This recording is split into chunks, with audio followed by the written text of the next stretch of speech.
Jeremy Doku announced his talent on the big stage on Friday night with a scintillating performance for Belgium in the Euro 2020 quarter-final defeat to Italy.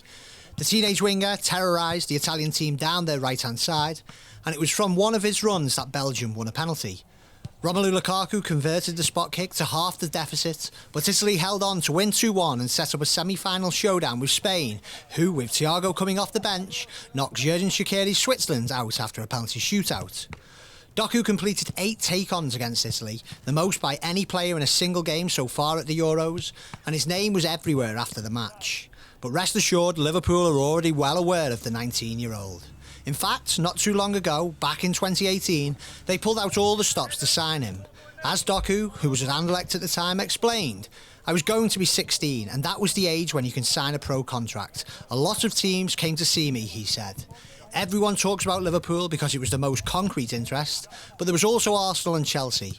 I was able to discuss with Jurgen Klopp, Sadio Mane, Gini Wijnaldum, Steven Gerrard too.